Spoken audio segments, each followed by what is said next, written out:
And welcome back, ladies and gentlemen, to another edition of the Tough Talk podcast. I'm your host, Harrison Reno. Alongside me, co-host Dan Kiley, episode 137, 138.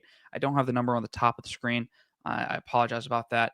Either way, it's a great day for the Top Talk podcast. Guys, we're moving to a 2-day-a-week schedule in terms of the show. We will have one every Sunday following games in season, and then we will have our regular show on Wednesday. This is just straight reactions.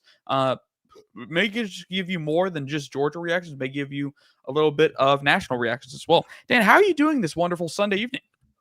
Oh man, I wanted to, and listen, I know I couldn't because all three of my baby boys were at the game.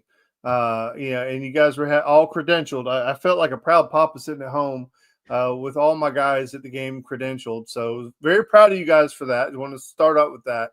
I was so amped up.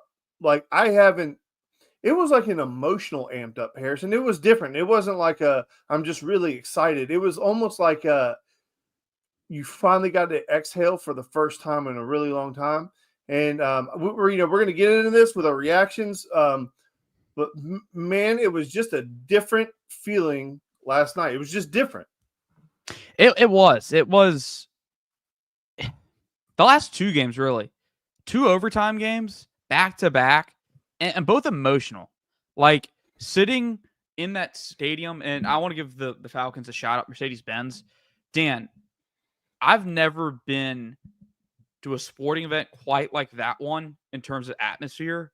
So, like, the press box I've been into at Georgia, they're closed in, so the sound is muted.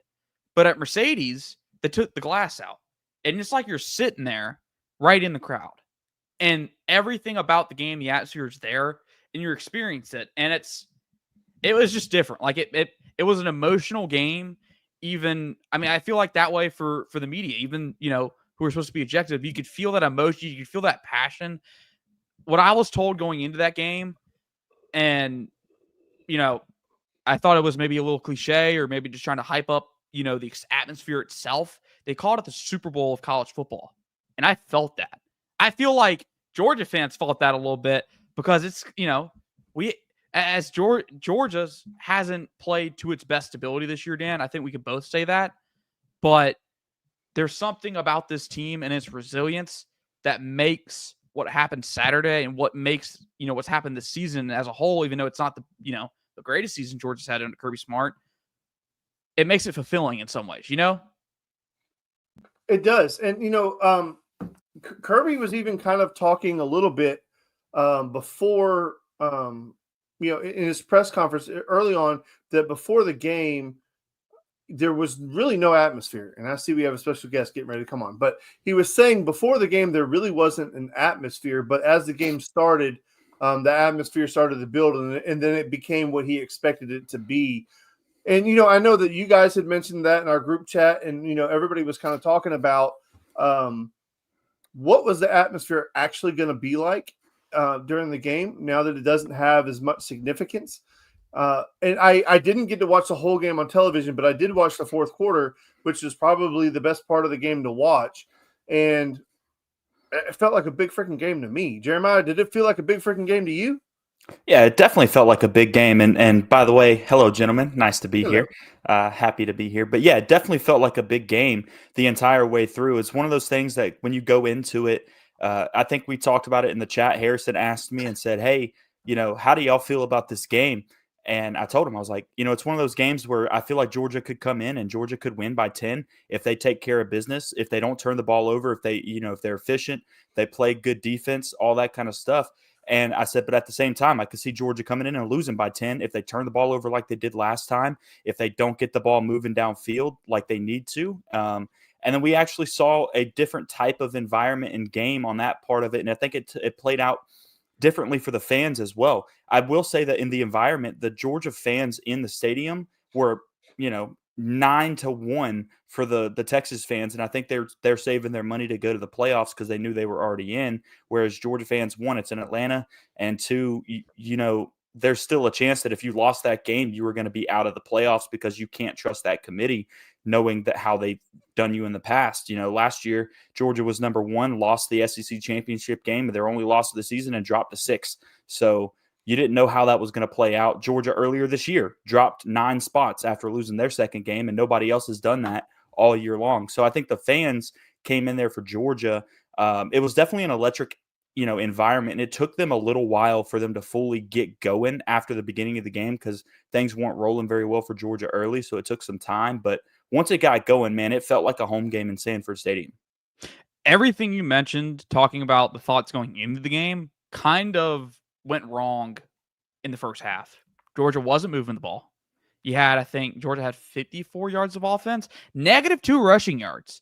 Everything was going wrong, and it kind of just felt like it wasn't exactly like this, and the score differential was much more, but it kind of felt like the first half of the 2019 LSU game where Georgia just kind of survived and got to halftime in a competitive game and had a chance to come out of the second half. And I forget what the margin was at half of that LSU game, but I just remember from my watching that game, it was like Georgia just survived. And much of that first half, it felt like, hey, Georgia bent but didn't break on defense. Meanwhile, the offense just didn't have anything. Just nothing went right. And then you see, as we have this year, they flip the switch and they start playing better. Stuff starts being caught. People start getting blocked. What makes it even better. And I guess I'll go ahead and throw it now. Guys, it's crazy. And I know we talked about this last night. Maybe it was this morning. It runs together. All of the bad juju that Georgia has experienced in that building kind of washed away in this football game. The backup quarterback. You lost 2 backup quarterbacks in that building, back-to-back years. One of them was the formerly benched quarterback. You had a fake punt on 4th and 11 that kind of helped cost you the game. Now you have a fake punt that goes your way. That helps win the game.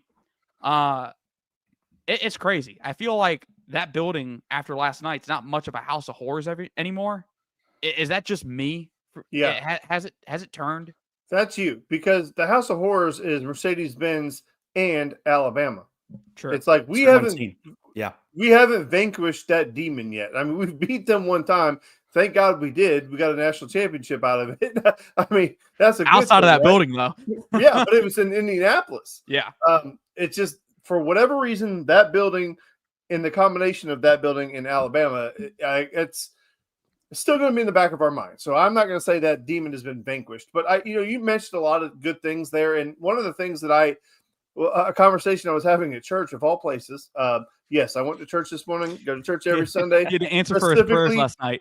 Specifically after a Georgia game, because I make a lot of promises. So one of the conversations I was having at church was, they felt like if Carson says that game, they don't know if we win, because it's just, it is not. And his point wasn't that Gunner's better than Carson. That wasn't his point. It was just that it was an infusion of energy that we didn't have. It's like it was just a changeup, right? And like in baseball, you can have just an incredibly good pitcher. For whatever reason, it doesn't have it, and then you bring in a guy in the bullpen, and the reason that guy's in the bullpen is because he's not as good as that starter, right? Because if he was as good as that starter, he'd be the starter. So I know I'm just trying to make this comparison work. Stay with me on it. The point is that Carson Beck is the starter. And Gunner was able to come out of the bullpen, and he was able to get a couple of key guys out, right? And we were able to win the game. Moving forward, I don't know, but I think that infusion of energy that Gunner brought, I'm so glad he's okay, because I thought he'd met Jesus on that hit at the goal line. Like, you got to be kidding me. Go ahead, Jim. All right, so I got 3 things to address from everything that's been said. Number one, I'll start with the stadium, right? We don't have a problem with that stadium. We beat everybody that we should beat in that stadium except Alabama. We have an Alabama problem. So number one, we don't have ghosts of that stadium. We have ghosts of Alabama. When you go back to that LSU game, we were down 14 points. I think it was 17-3 at halftime against LSU. We weren't supposed to win that game. LSU was a dominant team in 2019. And they went on and did what they did. So I don't think we weren't supposed to win that game. We don't have a problem with that stadium. We've beaten every other team in that stadium that we should beat. We beat Oregon. We beat Clemson. We beat Texas. Now we beat We weren't even supposed to beat Texas. We beat Texas. So I don't think we have a ghost of that stadium in that aspect of it. And as far as like the energy and the change that happened from Gunner, yes, that energy definitely made a change when we first put him in there. I think that first drive showed you is the only touchdown drive we had in that entire game was on that first drive of the second half. I think part of that is because we did bring a different dynamic into the game where we were using Gunner to run. We had designed quarterback draws and things like that going on. He was scrambling out of the pocket, making plays in different ways that we wouldn't have converted a couple of those third downs if he wasn't able to do that. So I'll give you that part.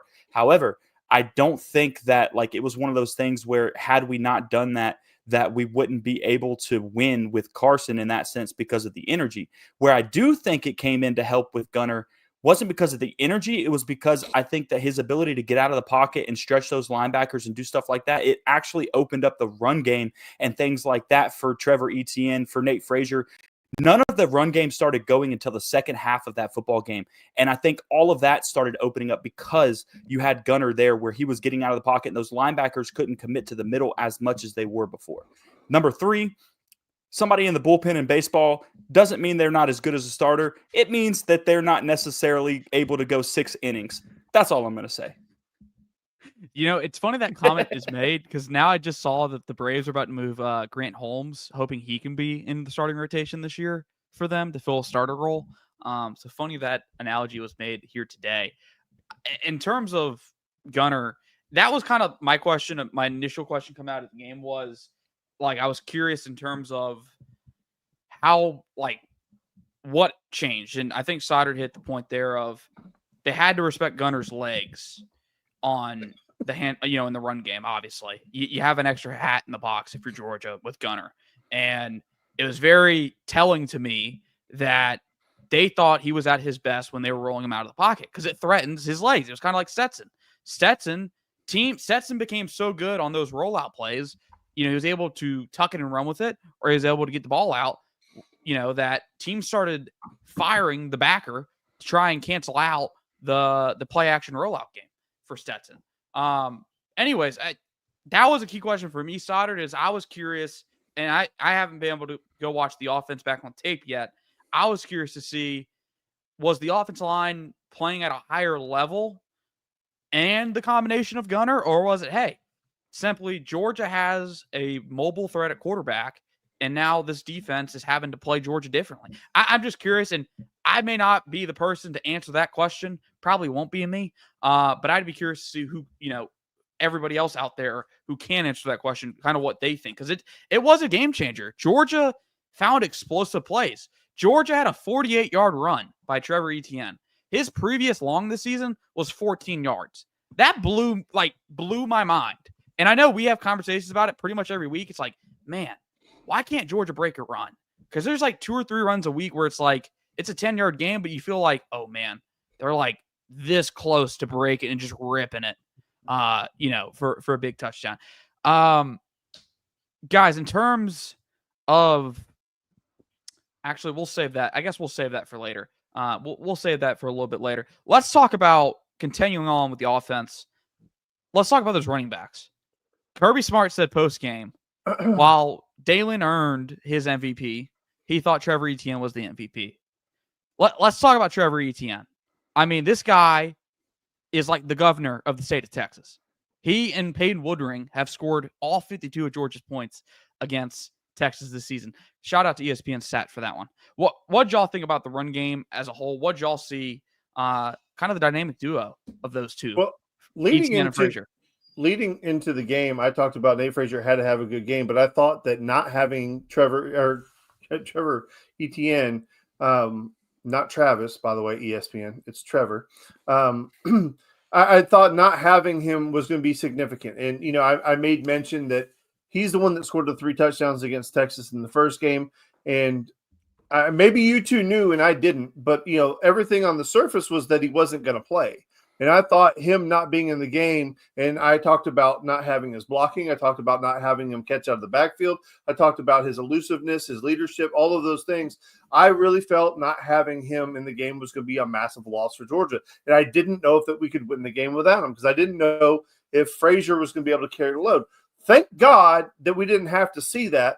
Frazier was able to be a nice change of pace, and he did do some nice things. But for all of the reasons I was terrified not to have Etienne, he produced on all of those levels. Picked up key blocks, caught the ball out of the backfield, was able to make guys miss, extend runs. There was one play where I think it was a 1-yard run or 2-yard run where should have been a 5 or 6 yard loss, and he's able to squirt out of it. And he bounces out to the left and gets a yard or two. Just little things like that. I think Kirby's 100% right. I think without him in that game, we don't win it, and that's just my opinion. I could be wrong. I'm wrong a lot. I just really feel like Etienne was huge for us in that game. Well, he definitely was huge for you in that game. And I think one of the biggest things outside of what you're talking about, like he picked up some good pass protections. He was able to catch and make some plays out of the backfield. Maybe he made a couple yard gain when he shouldn't have. But the biggest thing was that explosive run he had in that second half. It wasn't there in the middle. He bounces back outside to the right side and he takes off. Without that play, that drive stalls and we put points on the board right there. And so that's important. You need that kind of play from a running back. And I'm not saying that Nate Frazier can't do it. I think Nate Frazier is an extremely talented running back. And I think he will have a phenomenal career at Georgia over the next, 2 to 3 years, depending on how long he stays. I feel like it'll probably only be 2 more years after he actually gets the chance to be the guy, because he does have that ability. One thing that he lacks is pass protection, maybe, and then maybe his ability to see the right holes sometimes, because sometimes I think he's trying to run so fast he ends up making a cut to somewhere that he shouldn't be trying to go. Everybody's talked about it all season, that he bounces outside a little more than he should, where maybe if he had taken a little bit of a hesitation and then try to hit the gap that's going to open up in just a moment kind of thing, versus losing a couple yards because he tries to bounce it or something like that, or maybe only gaining a couple yards versus having a big play if he waits just a moment longer. But Trevor definitely plays a huge role in this offense. You see a difference in that backfield when he's back there. I think it's his composure and his just experience that he has. Like, he played in the SEC for a while at this point. This isn't his first year in the SEC. And when you look at a guy like Nate Frazier, it is his first year in the SEC. It's his first year in college. And while he's incredible, he's still got some learning and some growth that he needs to make in this next offseason that he's going to have. And like I said, I have confidence in what he's going to do in the future. But Trevor being on the field for you definitely impacted that football game. I'm not saying he's the MVP directly, because I think he had 94 yards on 16 rushes. But like Harrison pointed out, the 48-yard run was a big piece of it. However, that run was a key moment, because that changed the field. It changed the dynamic of that football game in the second half. And he completely earned that first touchdown he got. That was a man. Oh, yeah. Run. He ran through 3 guys on that. He got hit at the 3-yard line, I think, and ended up pushing himself in. So he definitely earned it. He's got the ability to run through people when he needs to. I'm not sure Nate Frazier has that. He's a little bit smaller of a back than Trevor is. I think what makes it was a full circle moment on Saturday for Trevor, considering his whole story. Obviously started at Florida, had a pretty productive career at Florida, transferred to Georgia in the spring, went on the Real Talk podcast, went viral when he was it wasn't wrong what he said. He said, instead of being an RB2 on a losing team, he could be RB1 on a winning team. He wanted to play in December. He wanted to go win a championship. And he talked about that, reflected on that Saturday post-game, talking about how he told Kirby he wanted to play this week because this meant a lot to him. This was his first chance to play in December. This is why he came to Georgia. And to see him go out there, I didn't see if anyone asked him like where he was at health-wise. I was curious to hear whether or not he was 100%. He said never felt better. Yep, never felt better. He told Laura Rutledge that. She asked him. She said, "How do those ribs feel? How are you?" And he said, "I've never felt better." That's what he said. Okay. I wonder if he's telling the truth on that. No, I don't think he's telling the truth in the sense he's never felt better. But in that moment, I think that was an accurate statement. In that moment, he just won the SEC championship game.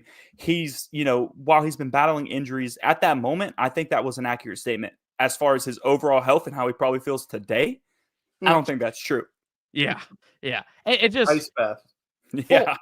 Full circle moment, and at least among the people that had in the huddles for the media, I don't think there was a bigger smile on anyone's face than what Trevor had. Maybe Dan Jackson was close, because Dan Jackson, man, when you think about the story of Dan Jackson, y'all remember the 2021 SEC championship where poor Dan Jackson was put on Jamison Williams in the slot, And the slot fade comes and just completely JMO just, explodes, blows that game kind of open.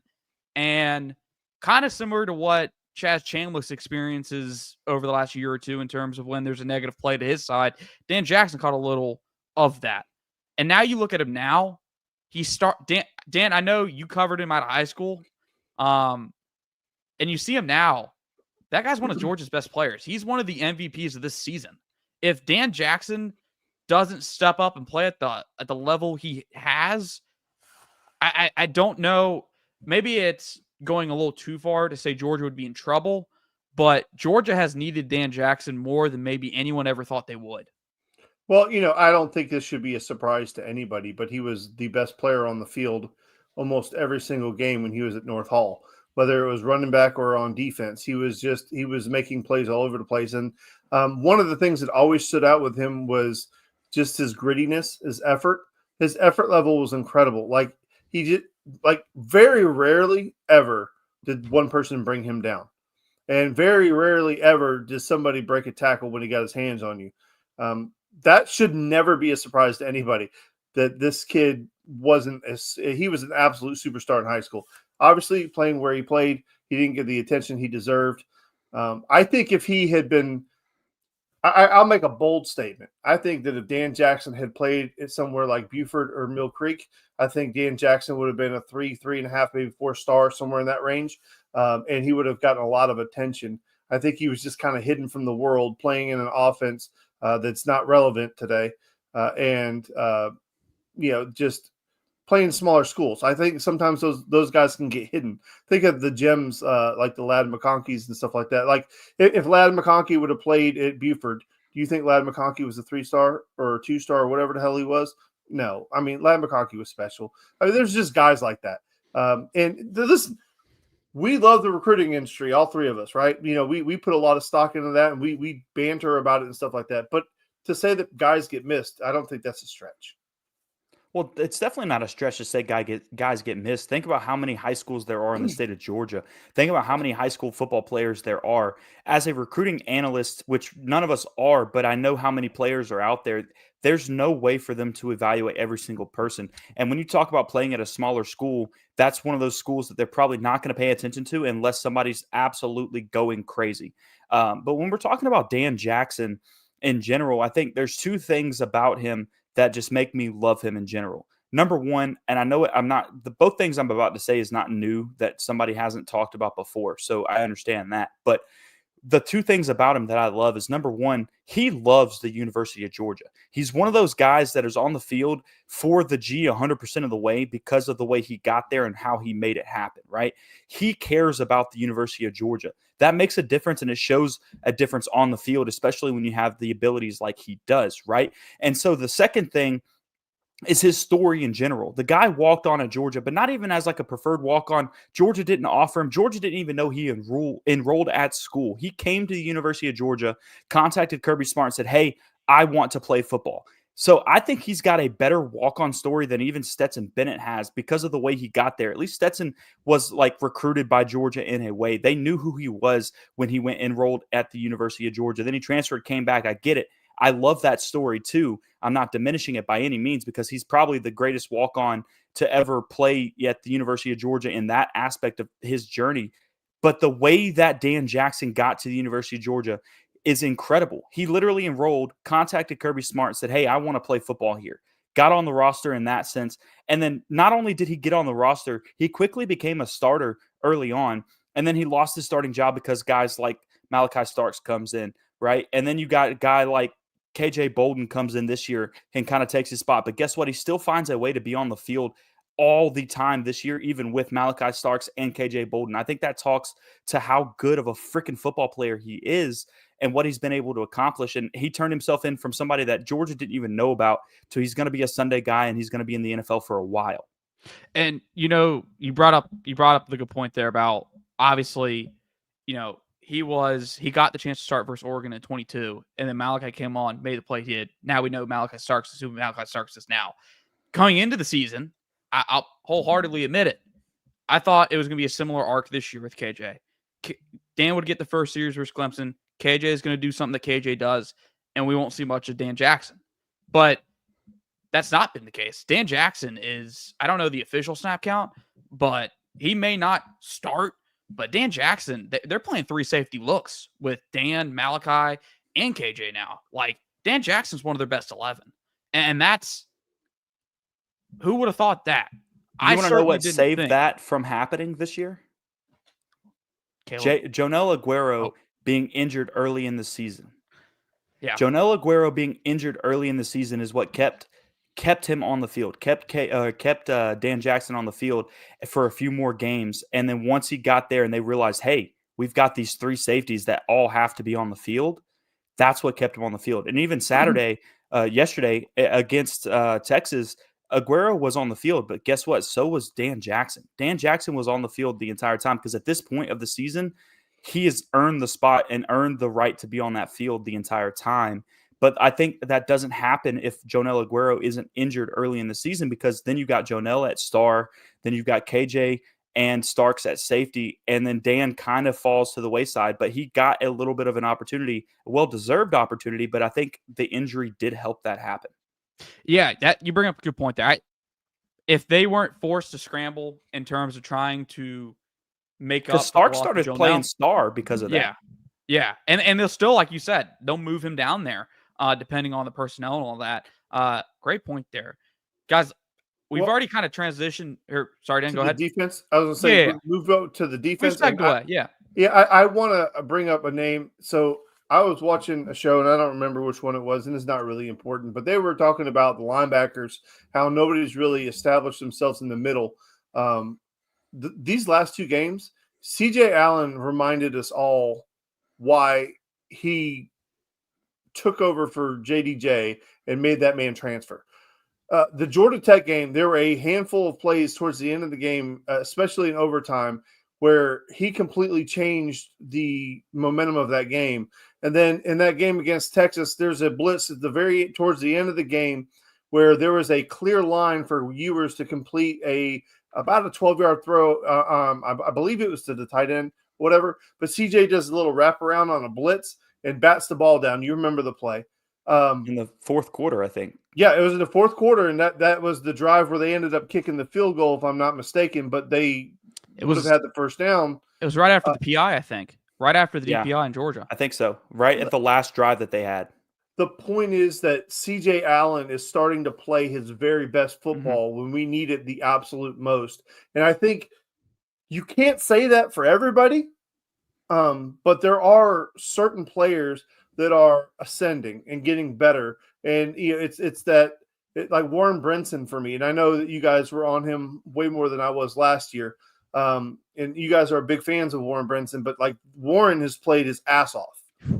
And he's had to. He's had to play a lot more. Michael Williams is a guy who, we had really, really high hopes coming into the season. He's been injured, banged up, and he's been gutting it out. And you've got to give a man credit for trying to play through all the stuff. But I don't think it's disrespectful or a stretch to say that he's not been as impactful as that we thought he would be. But maybe with this break, he'll get healthy. But this defense still has guys.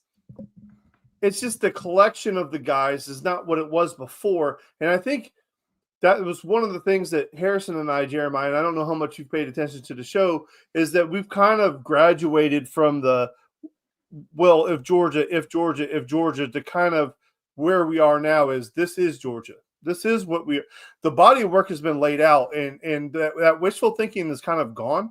And we're not being haters by any means. It's just that, we just had this perception coming in that this Georgia defense was going to be on the levels of the other, and they're not. But they make really great plays when they have to. And I know I for one, hand raised to the Lord. I was getting so pissed off we couldn't get off the field on 3rd downs. 3rd and longs. We would force early third in the and longs. Game was killing us. Yeah. Yes, but this Kirby has said it over and over and over again. This team just finds a way, and they won't stop. You can't kill them. You can't kill them. They just keep coming. And I think that's the reality that we're in. Is you've got guys making enormous plays when it matters absolute most, and I think just to tenacity of this defense and the what's the word I'm looking for? Just the not quit. They just won't quit. And I think that has to be respected. It definitely has to be respected on it. And to go back to what you were talking about a second ago is I think everyone wanted the Georgia defense to be what it was the past couple of years. But I think the things that Georgia fans have neglected to understand, and they started turning focus to the defensive coordinator and Glenn Schumann as far as thinking he's not as good because this year hasn't been so great. But everyone's trying to compare him to the fact that Georgia had literally generational defenses in 21 and 22, right? Those 2 years are skewing the numbers as far as what people think Georgia defenses should be. But the amount of first-round draft picks, the amount of NFL football players that were on those teams is just insane to say that you should be able to be that good again, right? And so going back to what you said a second ago about you have good football players, but you don't have the guy, right?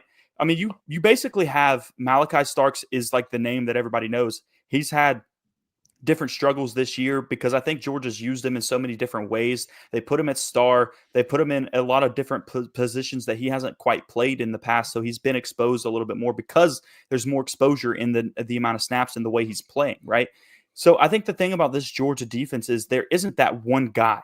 There's not that one guy that's just a freaking stud, not even on the defensive line. Think about it. We had Jordan Davis. We had Jalen Carter at those positions. We had those guys. We don't have those right now in that spot. But I want to read this off to you guys because you were talking about that collective front seven for Georgia is why they beat Texas twice, right? That's why they beat Texas twice. I'll read this to you. So Warren Brinson, 1 sack, 2.5 tackles for a loss. Michael Williams, 2 sacks, 2 tackles for a loss. Jalen Walker, 1 sack, 3 tackles for a loss. Chaz Chambliss, 1 sack, 2 tackles for a loss. Xavier McLeod, 1.5 tackles for a loss. Damon Wilson, 1 sack, 1 tackle for a loss. Total 6 sacks and 15 tackles for a loss. And if you remember the Texas game the first time, Georgia had 7 sacks in that game. That front seven, while there's not one guy just destroying them, it's the entire front seven that is being able to make that type of impact for you. And I think that's what's so special about this defensive unit. While they've had troubles this year, everyone hates on Dalen Everett even, right? And Dalen Everett was one of the guys that against Texas, he had 2 picks on Saturday. He had 1 pick and a forced fumble the first time they played him. And he almost had another forced fumble. He hit the crap out of Quinn Ewers on the same play they ran last time on a corner blitz and didn't see him coming again and laid him out. So he almost had it again on the same type of thing. My point is this Georgia defense doesn't have a single star. They have an entire unit that is capable of stepping up on any given down, and that's what's so special about them. They're not going to be 21 or 22 Georgia because those guys are all first-rounders, second-rounders that went on to the NFL and they're still there. But there's a lot of NFL football players on this one too. They just aren't making the same stat line every single week like the others were. I got some points to add to this because I really like where this is going because to each point, to each its own, there is no maybe top-end Jalen Carter, Jordan Davis talent on this team. But like Soddard says, there's a collective of guys that are playing, good football when Georgia needs it most. Maybe they're not as consistent as some of these other top-end talents. But when Georgia needs it, they've gotten it. And they got it on Saturday on back-to-back possessions. They held Texas to a field goal, sent it to overtime, and they held Texas to a field goal again in overtime to give their offense a chance to win the game. In terms of the front seven, to add to that, I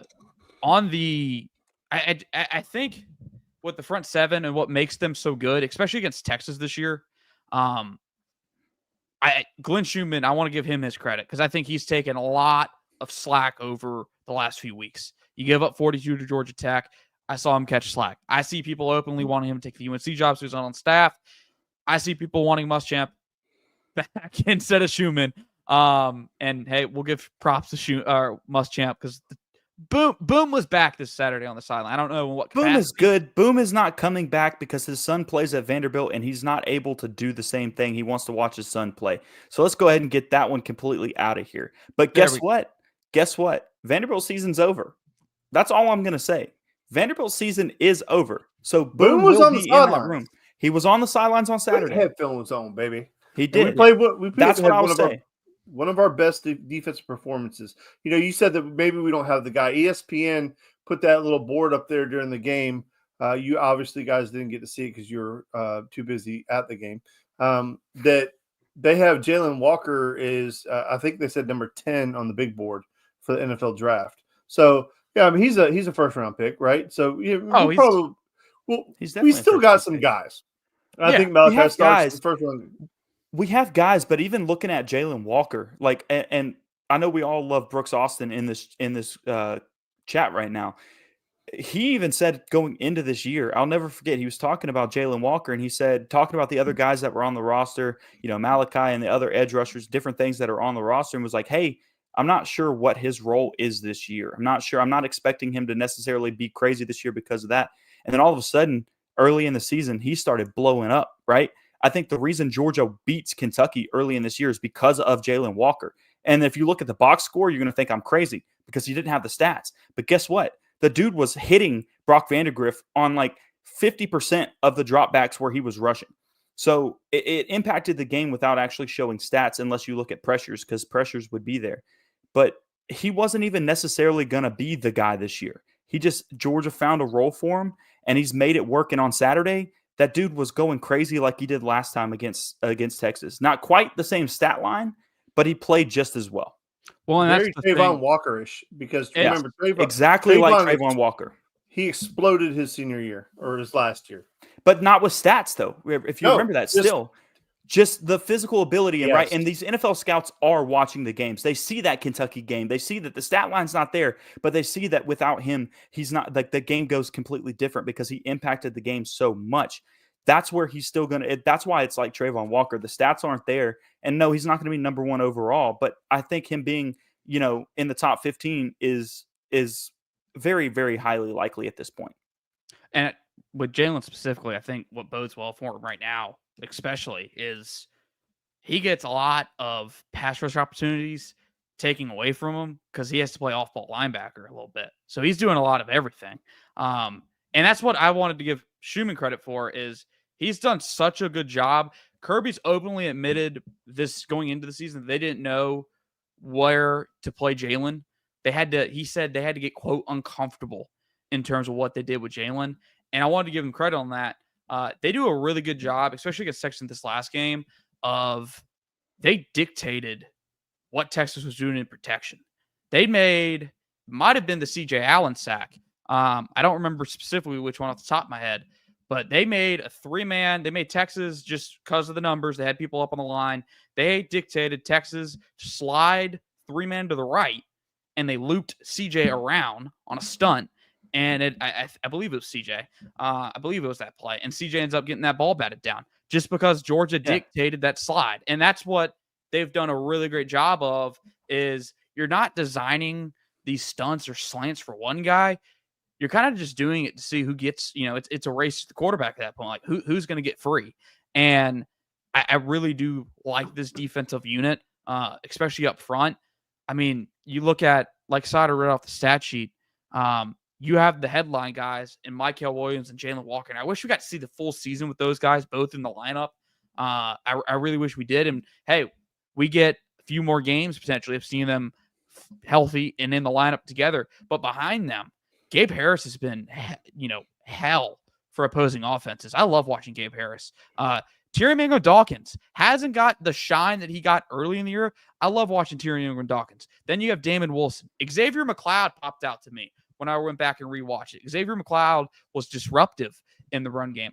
I'm excited to see this defensive line grow, and really the defense as a whole, because I feel there's elements that they have put on tape versus Texas that they can take, and if they can do it more consistently against everybody else, they are dangerous. Which brings me to the next point, guys. Georgia won this game with its defense. It leaned on its defense, and I don't think that was on any of our bingo cards. Maybe I'm wrong. Maybe y'all thought they would have to lean on the defense a little bit more, but the national narrative was Texas needed to lean on its defense a little bit more to beat Georgia. But it turns out to be the other way around. Georgia loses its quarterback, brings in Gunnar Stockton. The run game gets going, and I don't want to say Georgia was conservative, but you didn't see the shots downfield. You Georgia just saw was conservative with Gunnar. Extremely. I will say there's no doubt in my mind that Georgia was conservative with Gunner. Look at the times we got into the red zone. We refused to throw the ball into the end zone because they didn't want to put him in a position to throw the ball They in didn't want those to get tight behind the windows. Yep. Well, not behind the chains. They didn't want him throwing a pick in the end zone and putting him in a Yeah. spot that he wasn't comfortable in when he got thrown into the game. So I will 100% say they got conservative when they didn't get conservative when they were in open field. They got conservative in the 20-yard line to the goal line situations, red zones. Yeah. And I didn't expect I guess my point was nothing about the results, the potential results was going to, I guess, shock me. I think that was something that Sauter talked about going into the game was nothing will shock me in how this game plays out, maybe other than a blowout. Correct me if I'm wrong. If That that would was have kind of your surprised hunch. me. Yeah. It was different. The performance was different. As much as Kirby was correct when he said the game flow is going to be different from the last one, and stuff did change. Georgia was in the hole, wasn't as big as a hole, but Georgia ended up turning it around and pulling out a victory, which, I've lost words in terms of how to put kind of what was going through my mind. It was one of the better games I've seen this year from that unit on defense. Well, let me ask you guys a question. Yeah. Let me ask you guys a question because this is a reaction show, right? And, we're trying to give our best analysis, but watching the end of the game, and I know you guys were there, it's probably as emotional as I've been in quite a while. Probably the Oklahoma game was the last time that I actually got emotional watching a Georgia game. And I don't mean like mad, angry, or anything like that. I'm talking about like emotional. And I don't know if it's because of what Georgia was able to accomplish with everything they had to deal with this year. Injuries, the schedule, suspensions, all of it. Okay. Right. Schedule. The schedule. Or was this season just so damn stressful that it was like the first time you could breathe all year? I mean, I don't know. Like, did you guys feel it? It just felt different. That win felt different. It just felt different. I don't have any words. Like, I was talking to one of my best friends, Richard, on the phone last night after the game, and he was up in Indiana working, and he was in a hotel room watching the game, and he was just like, I got nothing. He had no words. Georgia, the one word I will use for this season for Georgia is gritty. This was a gritty season from start to finish. The only time I felt like Georgia rolled over, the one and only time they rolled over this year was Ole Miss. Because Bama, they didn't roll over. Bama, They got punched in the mouth. They were down 28-0 and came back and took a fourth quarter lead. They did not roll over in that football game. The only game where I'm not saying they quit because they'd never quit. The only game where I feel like they rolled over was against Ole Miss. And other than that, they have been gritty all season long. You go back and you look at the first game that they had to be gritty was Kentucky. They absolutely got in a dogfight with Kentucky. Kentucky controlled the ball. They put them in Georgia in a game that they wanted to play in, not the game that Georgia wanted to play in. They were able to crawl out of that. You go to Alabama, you fight your way back in that game. You got Ole Miss, obviously.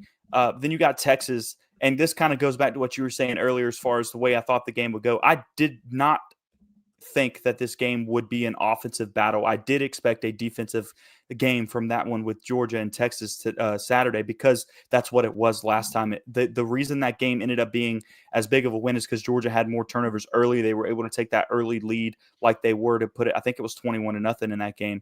But they were able to fight back into and keep that going as Texas tried to surge back into it. They kept fighting. And so that's the one word I use is gritty for Georgia this year because yesterday was the most gritty performance of them all, right? You're in you should be losing this game by multiple scores by halftime, but your defense, every time they drive the field, they get those big explosive plays. They happened, right? Georgia, Kirby talked about it on game day. This is one of the most explosive teams we've played all year and the most explosive teams we will play all year. And they got those explosive plays. but they got into the red zone and Georgia's defense stood up. People made those plays and held them to field goals and then field goal attempts, right? And they missed 2 of those field goals because Georgia was able to hold them in that situation to put them in that spot to kick field goals. This team just wanted it more than anything else. That's what made the difference on Saturday, because this game Texas should have won this by 14 points. Honestly, if we're really talking about it, Texas had the opportunity to go in missed opportunities. They had so many of them, and they just missed on those opportunities. Texas was playing extremely, extremely well. But Georgia goes in this, they lose their starting quarterback at halftime. Gunnar comes out, there's new life on that first drive. They score the one and only touchdown of the game until overtime. And then they continue to play solid defense. They still move the ball on offense at times and get down the field, end up having to settle for a field goal later. Ended up with some fourth and goal situations where, like I said a minute ago, I feel like they didn't want to put Gunnar in that situation to throw a pick too many times, because I think there were 2 drives where Gunnar got down to the red zone, got down to the goal line, and I think he had opportunities to hit. As ironically as it is, he could have hit Delp both times. The first one on that red zone spot where he chunked it to the end zone and threw it to the freaking wall, almost into the stands. Right in front of him is Delp wide freaking open over the middle. And I think that's part of like what impacted their willingness to do that over and over again in those red zone situations, because they saw Gunnar kind of miss the reads and not necessarily see it. The other one was Delp on kind of a rub route into the flats a little bit later as well, where if it was a timing thing, he had to throw it at the right time, but it would have been also a potential touchdown. But this team is just gritty, man. They've fought back all year. I go back to what Brooks, I think, said last year was, if they don't win it last year, they're not going to be as good for the next year or two, because they've got to completely rebuild, and not rebuild, but reload in a way that they haven't had to do before because of how many draft players there were on that roster. Gentlemen, I guess to wrap up the game reaction portion of this, because I do want to get into the rankings a little bit and maybe just talk about what else went on this weekend in college football. Going into the weekend, was curious to see how this, obviously wanted to see how this game played out. And the question I pose to you now, and I know it's really early, but it's one that I think maybe other people will start talking about over the coming years, because this does feel like these 2 teams are on a collision course, are going to be on a collision course in terms of competing for SEC titles, even national titles. Could this be Georgia's version or Kirby Smart's version of what Nick Saban wants to him? Does Kirby Smart start to have the number of Steve Sarkisian in terms of, hey, Georgia is viewed as the top dog in the SEC. Pun intended, by the way, on that one. Georgia's the top dog in the SEC, and Steve Sarkisian and Longhorns are the ones trying to catch up to him, trying to take the throne, if you will, in the SEC. Because this is 2 straight games, 2 straight performances. Texas hasn't lost 2 games to the same team in the same season since, I think they said 1908. And Georgia's did it now. And I know this wasn't maybe as convincing as the first one, but it's hard to say it was a fluke. You can't say the first one was a fluke anymore, because Georgia went out and beat them again. Yes. So fluke wouldn't be the right word, right? I don't know, man. Like, I think what Nick Saban was able to do to pretty much friggin' everybody, and like, I think that's the one unfair characteristic of the situation, is that they act like he only did that to Kirby. Come on, man. I mean, he had, what was it for? Like, he was like 40-something-0 against assistant coaches. Jeremiah, what was that streak? What was that streak? I forget it. I forget as well, but it was crazy number. So yes, you're right in the fact that it was not just Georgia. Right. And I think that's Nick Saban. Nick Saban was doing it to everyone. And I think that's probably my takeaway from it, is that's probably one of the most unfair characteristics that Kirby gets, is that he's the only one that can't beat Nick Saban. It's like, no, buddy, that list is long and distinguished. He's just the only one that was at a national powerhouse that could also win the championship. That's why it's so focused on, is because if it weren't for Alabama, Georgia would have won a few more national championships over his time. That's why it's so focused on, because Georgia's up at that level. The other assistants aren't at that level that Kirby is. So it's Yeah, an unfair comparison that he gets because of that. Yes. I wonder how many other had played him 6 times as well. Like, I don't know if there's any other ones. But going to what Jeremiah just said, it's because it was constantly in the SEC championship game. And I thought it was a clever little shot that Kirby took last night in the press conference talking about the crowd was kind of dead and empty at the beginning. Maybe that's because Georgia fans have been here for 7 straight years and they know all the good tailgating spots. I thought that was a clever little way to pound his own chest and say, I've been here 7 years in a row. I like it. I like it a lot. But no, listen, to answer your question, the best way I can answer it is I don't know that anybody is going to be able to do to anybody else what Nick Saban did to the rest of college football, because the game has changed so much. I love Kirby. I'm glad he's Georgia's coach. He's not Nick Saban. And if you want to hang me in effigy because I said Kirby Smart is not Nick Saban, then go right ahead. He's just not. Maybe one day he will be, but he's not right now. Nick Saban was so fucking good at his job that he could do shit that no other coach in America could do.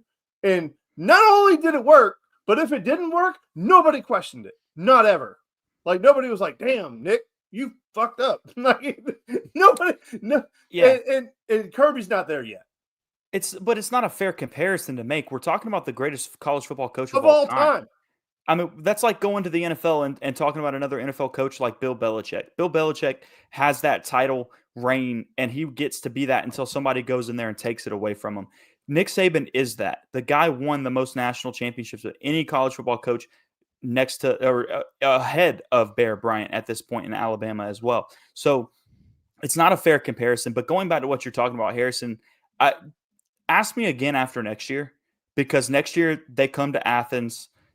They have the same schedule they had last year, but they have it on the the inverse this next year. So they got a couple of away games that they had on the road or at home last time, which is one of them being Georgia. So talk to me at the end of next season when Georgia plays them in Athens, and then honestly likely plays them again in the SEC championship next year. So at that point, we'll get 4 opportunities to see them. If Georgia wins those 4 opportunities, I'll say he owns Steve Sarkisian in a similar way, not the same way, a similar way, because at that point he would be the one keeping him out at that point. But at this point, they've played twice, man. I'm not going to sit here and say he dominates him because of 2 games, because 2 games is not enough. Now, I don't even think we may have to wait till the SEC championship next year, Stoddard. We might get this year too. We might be getting another one this year. It would take a natty this year, though, because of the way the bracket's set up. Is anybody tired of Texas yet? I'm just like, I don't want to play him anymore. I didn't want to see the game in the quarterfinal. Like, again, like not so back-to-back in terms of, like, we would get them in the natty, though, because of the way the bracket's set up. Yeah, and I think that's fair, because my opinion was if 2 teams have to play 3 times in the season, that probably just means they're the 2 of the best in college football. So why not have that game transpire in the national championship? Felonious Monk says, just watch the game again. We still won. I'm glad it turned out that way. Gentlemen, let's talk about Gunnar Stockton real quick, because obviously there's a lot of – nothing's been confirmed officially that Carson Beck's season may be over. We are still waiting on official word about that. But I've already seen a lot of the conversation start to turn toward maybe just how far Gunnar can take this team. And obviously the next 3 weeks are going to be key in figuring that out. So I guess segueing this with the Georgia or the college football playoff rankings, how do y'all feel right now about Georgia's path to a potential national championship? Go ahead, this Dan. One? All right. I think we got the most favorable path you could possibly get. And it's a little bit unfortunate because that path is so easy. If Carson Beck was healthy, I would absolutely in black Sharpie permanent marker pencil Georgia into the national championship game.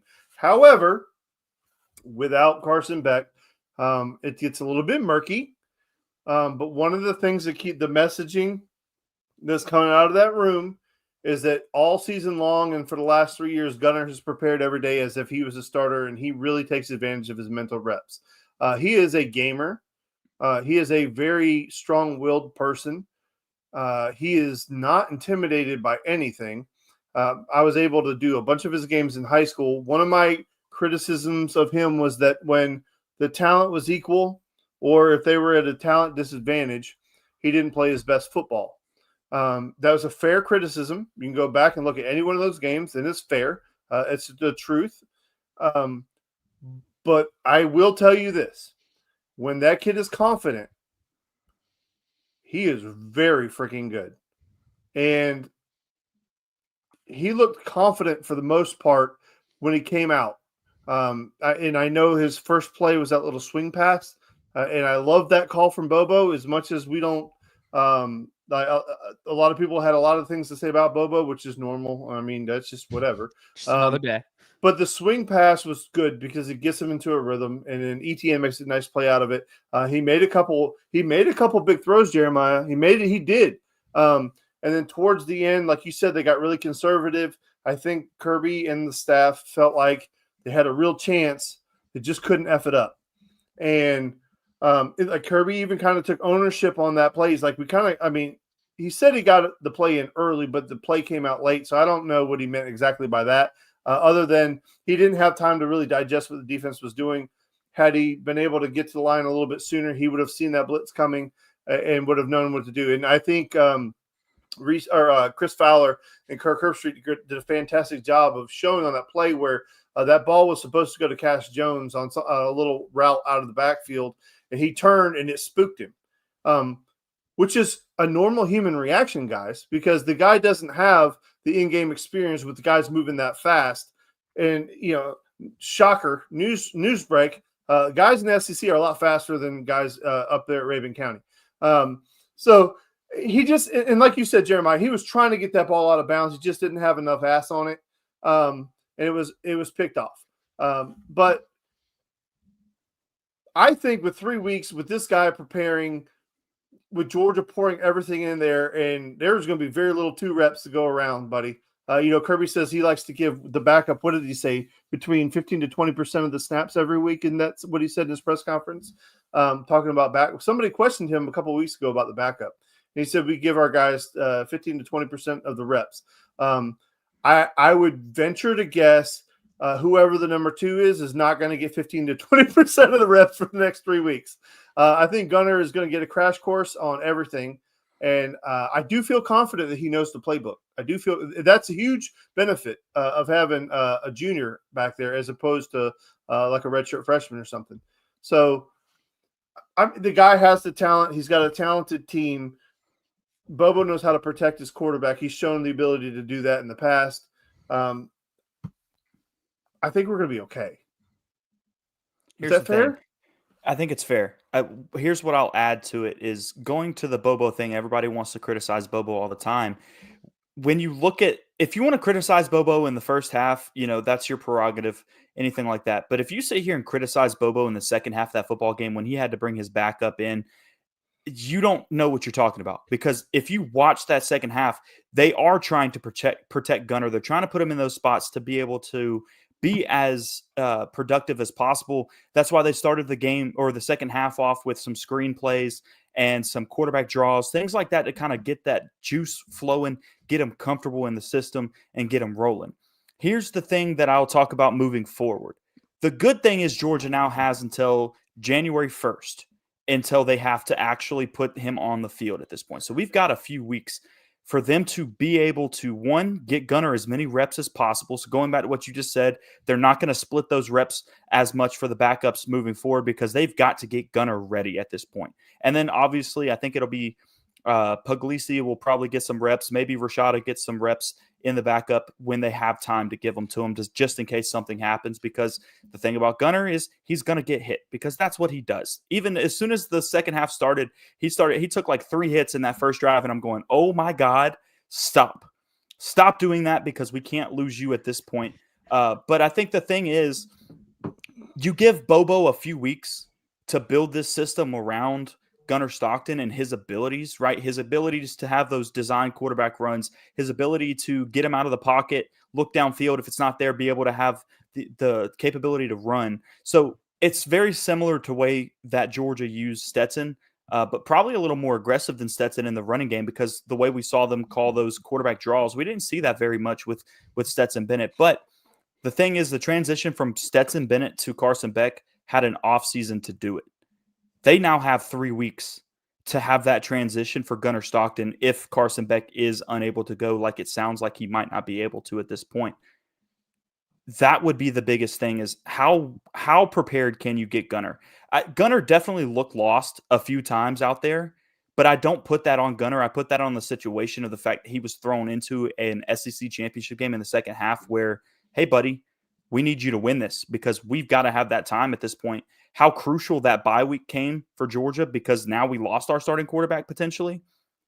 You needed that. So you needed the win even more when the second half started than you did when the game started. So it'll be interesting to see when he has time to get comfortable, when he has time to be the guy. And I understand what you're saying. He took the opportunities to act like he's the starter. Everybody says that, but you know you're not the guy. Whether you say it or not, you know you're not. And so that plays a mental fact for you. I played sports. All of us played sports at times. When I was the backup, man, I would go through warm-ups and I would take it very seriously. But if I'm the backup, I'm doing stuff and I know I'm going to go sit on the bench before this game starts. So, I'm still just, going through the motions. He's got to be the guy now. So my question for Bobo, if you want to criticize Bobo, it's going to be on how well can he get Gunnar prepared to be the guy in the next 3 weeks, because how confident he can be in that game. He definitely wasn't confident in that second half at times, but he also was thrown into it to the Wolves against one of the best defenses in college football. The best. Now he's got time. Well, I think they said they were the second best in scoring defense, at least, but maybe total defense, they might've been the best, but either way, very, very good defense is the point that I'm making. That defense is littered with NFL draft picks. And I mean, we've all played sports. We ain't played sports like that. No. You know what I mean? Like, we've never been on that stage against that quality of talent. And then you have to go out there and perform. Stetson got hurt in that game, by the way. Just imagine that pressure. Start at the beginning. He's a Georgia kid. He is connected to Bobo. They've had the J-Bo Shaw and that family have had a connection with. So he's connected to Bobo. He only wanted to play at Georgia. He's here. He's had to wait his turn. And, in his mind, he's got to be thinking, when I get my chance, I'm going to make an impression. And then all of a sudden you're like, oh, shit. This is my chance now. This is it? Like now? Like, God, this is it? So I know you said stay ready, God, but are you serious right now? That's why like I don't have a Gunnar Stockton take after this game. Right. What I will say is that first drive, he was electric, right? He made the plays, he had it moving, but as he had to be in the game for a long period of time, you could tell he felt uncomfortable, is what I will say. Survival mode. It's survival mode is exactly right, because he was thrown into that situation. So when you ask me how far can Georgia go with Stetson, or not with Stetson, with Gunnar. I know how far they can go with Stetson, Stoddard. I know that they can go with Stetson. How far they can go with Gunnar? Ask me that question after they play on January 1st in the Sugar Bowl, because that'll tell me how far I think they can go at that point. If they win that game, obviously it's either Indiana or Notre Dame. Odds are, favoring Notre Dame at this point in the Sugar Bowl, which can I take a second to say, wait, is Notre Dame favored over Georgia? No. Over Indiana. Oh, I see what you're saying. I was about to say, is Georgia an underdog in the Sugar Bowl? I'll say this, though. Would y'all be surprised if Notre Dame was favored over Georgia with the backup quarterback? I would be massively surprised.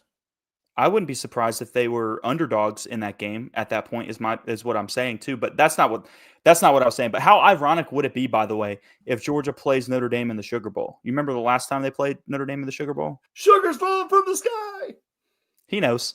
Dan was the only one alive. Harrison may not, but Dan was the only one alive. So that was the national championship. All right, I know. So speaking of Gunner, I think after January 1st, we'll obviously see what the offense looks like. I'm excited because, like you said, I think this offense turns into a little bit more aggressive in terms of its quarterback run game, like you said. RPOs, baby.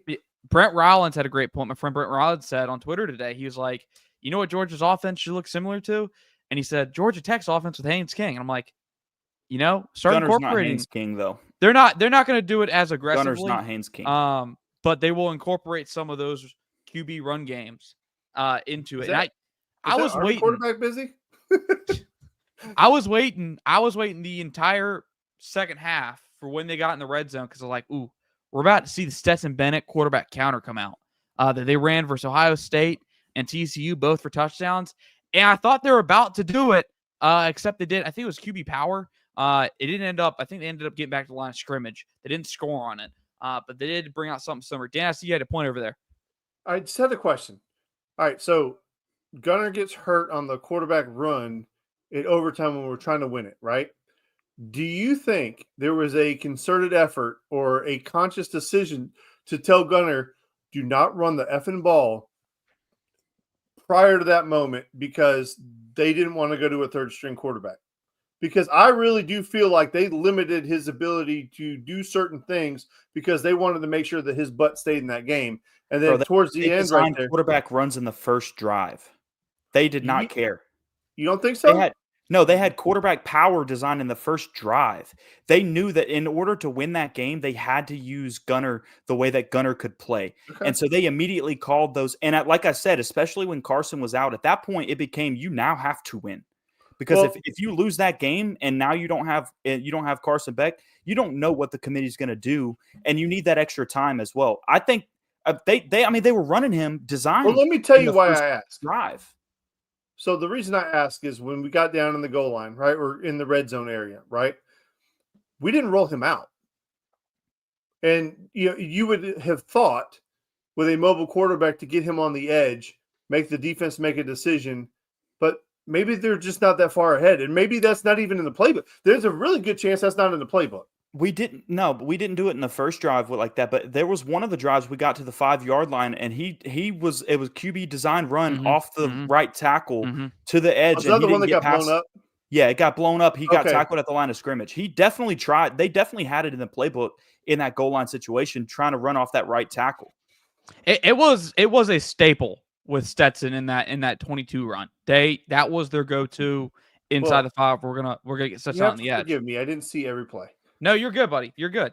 I went back and watched the game earlier today, and so it's fresh on my mind. Because when you're on the sideline, and Harrison was up in the box, so I know he could see probably a little bit more than I could, but I was on the sideline, and at times I didn't have a great field view, so I watched a lot of the game on the Jumbotron, to be honest with you. So this morning, I decided to go back and watch the game so I could actually kind of understand more of what happened than what I could see.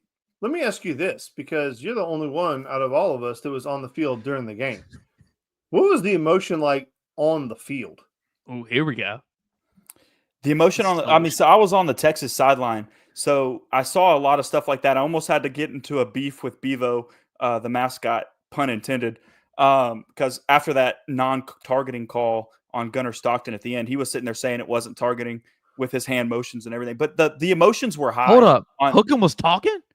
He wasn't talking, but he was looking at me. I was talking about it, and he turned around and goes, when I was saying, how is that not targeting? He goes, and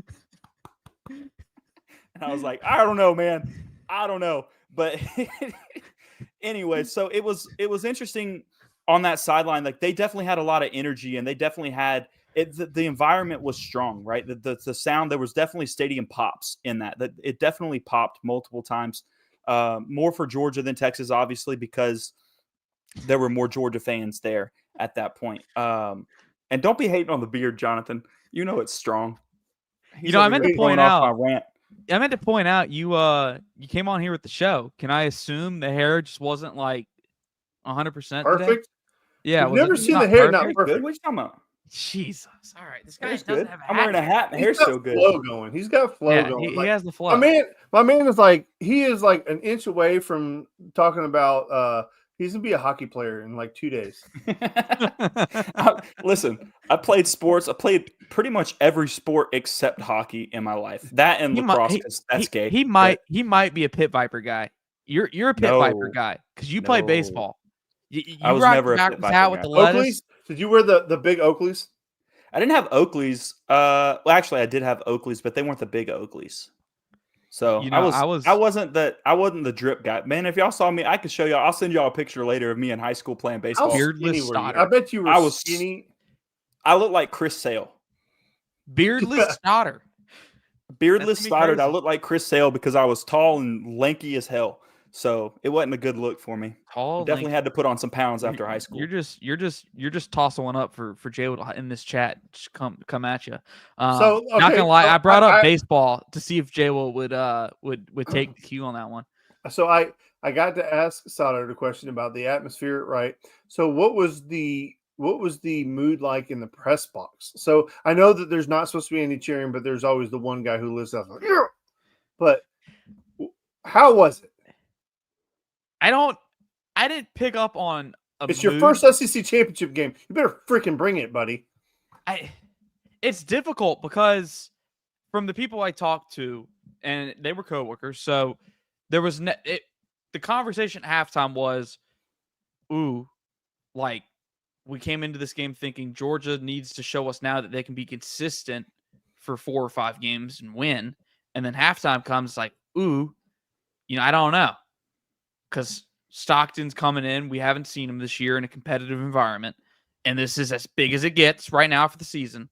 But I didn't pick up on the mood in terms of, I don't know if there were people thinking, Georgia's about to get rolled, or, hey, this is still a good ball game. I didn't pick up on it. I was hoping Stoddard would come on here and tell us that he was talking to Todd Monken at halftime over there in that end zone. The incognito Monken. I was hoping for that. I wonder what was the spread like? What do you mean? The spread. The spread for Texas this game? was favored by 3 in this game. No, the food in the press box. Oh, bro, it was all right. It was all right. It was pretty good. I won't lie to you. Boiled hot dogs. I will say this: Mercedes-Benz and Jay will can attest. Jay will can attest. I had to some this. Chick-fil-A at halftime. It was great. Yeah, we had Chick-fil-A after the game. That was pretty good. But it's always gonna be good. Let's not lie. Jay will can attest to us. It was nice in terms of the glass. There was no glass, so it's not enclosed. So you feel like you're at the game. And I don't know, Stoddard, because I know you've worked in the press box before. I don't know if yours was enclosed when you went. It probably wasn't. 'Cause you're at Mississippi State, I believe, right? No, it was open, and it was cold as hell that day too. Yeah, oh my God. I'm glad this was. I wish it was closed that day. I'm glad this one was indoors, between the cold and the cowbells. I wish it was enclosed. Yeah, God Almighty. What made this one different was everybody gets a monitor, and so you watch on the field, then you see the replay on the big board, and then you look at your monitor and you have the broadcast. So you get to watch the plays 3 times in real time. So it made it good for that sense. Gentlemen, I'm trying to think. Is there anything else that we have not touched on that we need to touch on? Stoddard, not J-Will, my bad. Dan. There was one thing I wanted to point out because when I was looking at the box scores, did y'all realize the only 2 wide receivers to catch a pass on Saturday was Arian Smith and Dominic Lovett? And Dominic Lovett only had 1. Wait, they're the only 2 receivers? I thought Humphreys caught one. No. Damn. No, he's right, Dan. I'm looking at this. Yeah. Wow. And Dominic Lovett only had 1. Arian had 4, if I'm remembering correctly. He had 4. 5.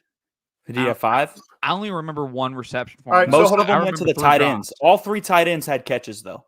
And then the backs had catches, right? And then the backs had catches.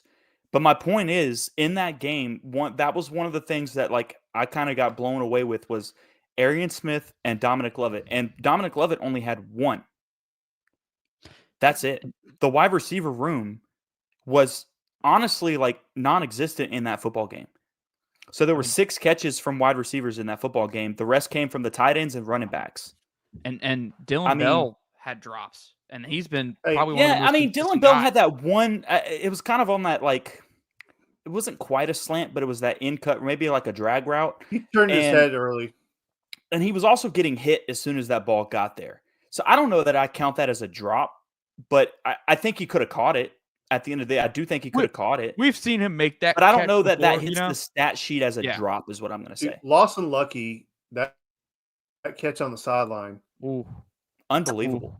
I mean, But that was also wasn't that on third down? Mm-hmm. Mm-hmm. So that's a It was third down rollout. play, by the way, on our one and only touchdown drive of the football game. If he doesn't get that toe down, we don't score on that drive. Oh, and he had that much space. I mean, like literally that much space. I mean, that's incredible. That was just, and the focus of it too, and the way that he turned his body to make sure that that ball was not going to hit the ground. Like just the total body control of that particular play. That play got a reaction out of me in a gym full of people who are busy watching their kids play, and I'm over here screaming like a mad person. He's always like that. Don't worry. My wife is like, "Bro, you got to calm down." So, but yeah, we have yet that's the last thing that I football had. with Dan in person. We have not actually like. Well, we saw a high school game, but Dan's not going to be Dan at a high school game. Yeah. The only thing, I mean, we've experienced like we were all hanging out for a little while watching some college football one day. That is true. But that wasn't a Georgia game though. You've never watched a Georgia game with me. I haven't watched a Georgia game with any. I think I watched one Georgia game with Jay Will, and that was it. And it was the FSU game for last year. That was it. But you guys are way too cool to hang out with me anyway. I mean, you guys got bigger shit to Come do. on now. I mean, Jeremiah's going to be working the national championship game on the sidelines. I am doing that. Can't compete with that. I've been trying to get Dan to come up to Athens. I've been trying to get Jeremiah to give me a damn job holding the damn. A big son bitch. I hold that son real high. On that note, Jeremiah, go ahead and tell these fine folks where they can find you. Yeah, the Stodfather on Twitter. You can look me up there. But that's, and then we got the Classic City Sports Podcast with Jay Will as well on YouTube and all your podcast platforms. But appreciate you guys having me on the channel, guys. It was a fun time. I haven't been on a mic in a while. Felt good to do it.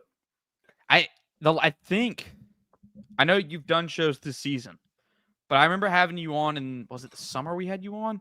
We had you on recently. Not recently, but like within the last 6 months we had you on. I do remember that.